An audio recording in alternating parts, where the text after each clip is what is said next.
Okay, the first thing that we're going to talk about today is kitchen equipment. Kitchen equipment can be another area that can be unnecessarily confounding, I feel. Particularly if you go into a kitchen store, you see that there's a million different kitchen utensils and kitchen equipment. You have, your chef's knife, your boning knife, your serrated knife, your paring knife, your fish knife. You've got, different size saucepans, different size fried pans.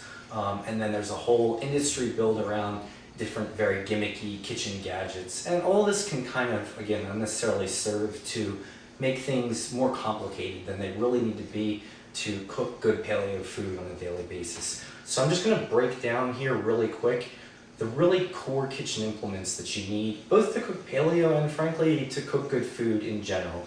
These are going to be your core utensils. So first, we have to wash our food, wash our vegetables. So all we need for that is a decent colander. It really doesn't matter. I believe this one is probably coated aluminum. You can have, there are aluminum ones, you have copper ones, you have plastic ones. The thing with the colander, since there's no heat transfer, you're washing in cold water, there's not as big of a concern for the transfer of chemical residues as, for example, with a fry pan. So any decent sized colander is a good place to start. So we're going to wash our vegetables, our things in the colander. Then after everything is washed, the next thing that we're going to do is to cut things up, basically. So you need essentially two basic things to cut things with. You're going to need first a knife. And again, there are a million different types of knives.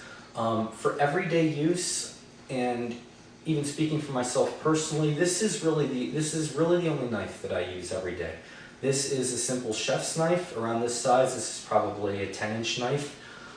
Is really going to be all you're going to need to prepare a variety of foods. So what you want to look for is stainless steel first, and then, in my opinion, the absence of a safety guard at the bottom makes the knife safer, in the sense that the safety guard prevents you from sharpening the knife well. And actually, a sharper knife is much safer than a dull knife because it's not going to slip as you're cutting the food. So decent stainless steel, 10-inch, no safety guard is the way to go for a chef's knife, and you're going to cut 99% of the things that you're going to cook with this knife. Alright, so we need something then to cut things on, which is going to be your cutting board. And basically there are two choices in cutting boards. First, you're going to have your plastic cutting board, like this, and then in addition to that, you're going to have the wooden cutting board as well. So plastic, and then this is your wooden cutting board. And there are arguments about which type of board is better. People will argue from a sanitation standpoint that plastic is preferable to wood because it doesn't mold as easily. In my opinion, if you wash a wooden board and dry it properly, that's not a big concern. Another concern with boards is the relative safety of the board, in the sense that with a plastic board, plastic slips easier than wood, both slippage from the knife as you're cutting and then also on the surface that you're cutting on. So in that sense, a wooden board can be, some people think is safer. Then there's wear. The third area is wear. This plastic tends to wear more easily than wood does, as the knife kind of digs deeper into the plastic. But all of these are really a matter of preference, in my opinion. If you wash and dry the board well, it will remain sanitary. If you're properly, grounding a plastic board with a damp towel, for example, when you're cutting, then the safety concerns are diminished.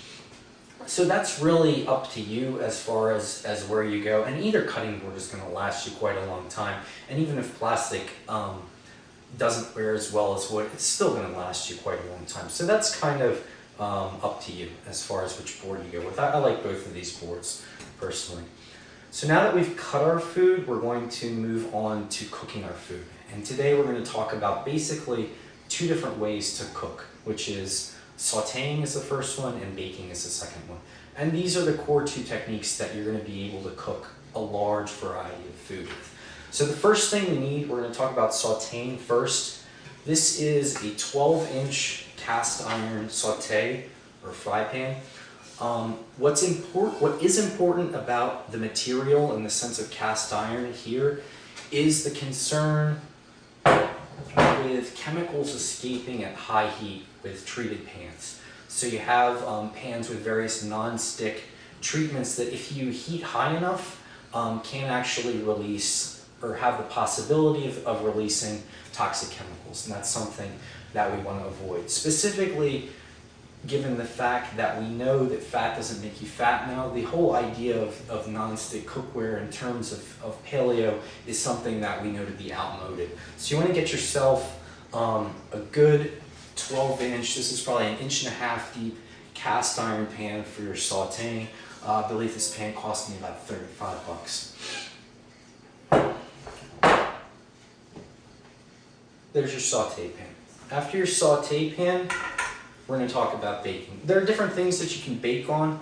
There are metal baking trays. I like the Pyrex. This is a Pyrex with microwave and oven safe baking dish. I use this dish a lot to do chicken. Is actually my favorite thing that I do in here.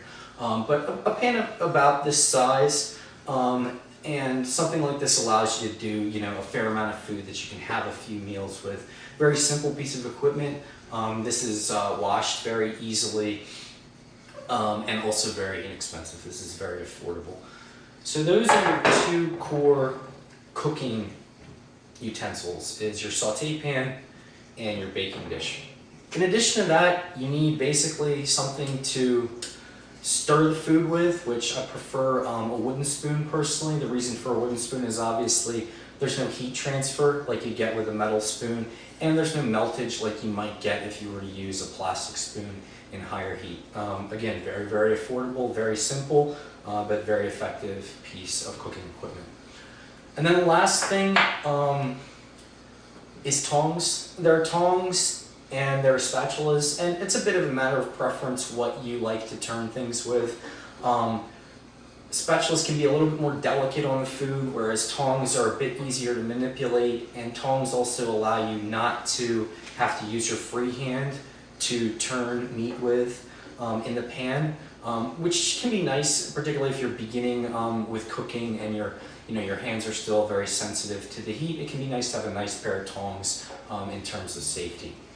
So that is basically it. You have 1, 2, 3, 4, 5, 6, 7 very simple pieces of equipment that we're going to use today to teach you how to cook a large variety of food. And that's equipment.